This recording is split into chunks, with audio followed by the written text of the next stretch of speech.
देख रहे हैं आप, राजस्थान का प्रदर्शन एमपी और सागर में भी पहुंच गया, जिसमें कर्मी सेना के अध्यक्ष जो थे सुखदेव सिंह गोगोमेडी, उनके समर्थन में यहाँ पुतला दहन भी किया गया और काफ़ी आक्रोश है जनता में। इस प्रकार बताया गया, अल्टीमेटम दिया गया कि कई गुर्गा गैंगे जो हैं जेल में बैठकर और सोशल मीडिया पर खुलेआम इसकी जिम्मेदारी भी ले रही कि हाँ यह गोली मैंने मरवाई, कत्ल मैंने किया था। ऐसे अपराध काफ़ी संगीन है और देखना भी चाहिए। प्रधानमंत्री नरेंद्र मोदी के नाम पर ज्ञापन सौंपा गया, देखिए उसमें क्या कार्रवाई होती है।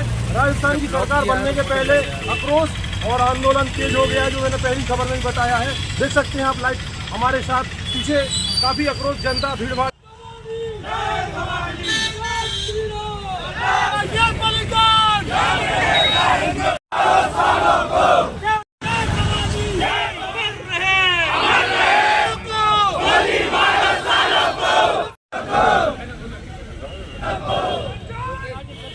को और इन खुलेआम बेखौफ होकर हत्या की जिम्मेवारी लेने वाली गैंगों का जब तक उनका एक एक गुर्गा समाप्त न हो जाए, उनका एनकाउंटर किया जाए, उनका जड़ से सफाया।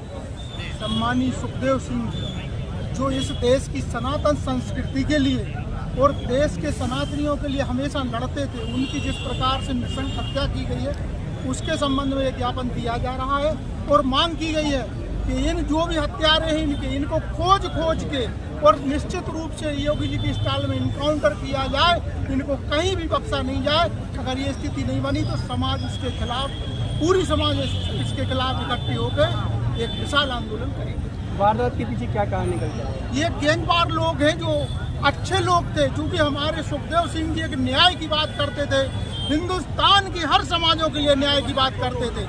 इस कारण से अन्यायी लोगों को वो बात ठीक नहीं लगती थी कि ऐसा व्यक्ति अगर लंबे समय रहा तो निश्चित रूप से न्याय का व्यवस्था बनेगी।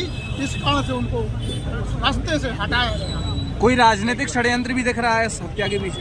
ये भी हो सकता है, क्योंकि सुखदेव जी सनातन संस्कृति की ओर पूरी तरह समर्पित व्यक्ति थे। तो मुझे इस बात की भी आशंका है कि कुछ विधर्मी जो राजनीतिक लोग हैं जिनको धर्म नहीं सुहाता है, हो सकता है कि उनने भी उन गैंगवारों के माध्यम से ये षड्यंत्र रचा हो कि सुखदेव जी को अपने रास्ते से हटा दो। प्रधानमंत्री जी नरेंद्र मोदी से मांग की है हम लोगों ने, और प्रधानमंत्री जी पर हम लोगों को भरोसा है, और जो भी भाजपा की नई सरकार आएगी वो भी इस बात पर ध्यान देगी और देने को बात होगी कि हमारे सुखदेव जी सिंह जी के हत्यारे जो हैं जल्दी पकड़े जाए और जल्दी उसका न्याय हो, इस बात का भरोसा है। और अगर इसमें गड़बड़ी हुई तो इस देश के करोड़ों सनातनी लोग रोड पे आके और न्याय कर लेंगे और करा देंगे। दोनों बातों में पीछे नहीं हटेंगे। अभी हम लोग एक वक्त दे रहे हैं कि जल्दी से उसमें न्याय होना चाहिए। आपको बताना चाहता हूँ कि आज जो सुखदेव सिंह जी गोगामड़ी की नृशंस हत्या हुई है, ये दुखद क्षण तो है ही और बहुत चिंतनीय भी है। आपने देखा होगा कि हत्यारों ने खुलेआम हत्या करने के बाद सोशल मीडिया पर अपनी जिम्मेवारी ली है गैंग ने कि इस हत्या की जिम्मेवारी मैं लेता हूं और आगे भी मेरे दुश्मन सावधान रहें, अपने घर के सामने अपनी अर्थी तैयार रखें, उनका भी नंबर आने वाला है। तो ये बड़ा प्रश्न चिन्ह हमारी प्रशासनिक व्यवस्था पर खड़ा करता है। हमारा देश दुनिया का सबसे बड़ा लोकतांत्रिक देश है और उस देश में एक गैंगवार खुलेआम लगातार 6 साल से जो विभिन्न हत्याएं करता जा रहा है और बार बार अपने सोशल मीडिया पर उसकी जिम्मेवारी स्वीकार कर रहा है। एक समय था जब हत्या को लोग छुपाते थे, आज ये समय आ गया है कि वो खुलेआम हत्या करने के बाद स्वयं मीडिया के सामने आकर अपने बयान दे रहे हैं कि इस हत्या की जिम्मेवारी मैंने ली है। तो ये बड़ा चिंतनीय विषय है।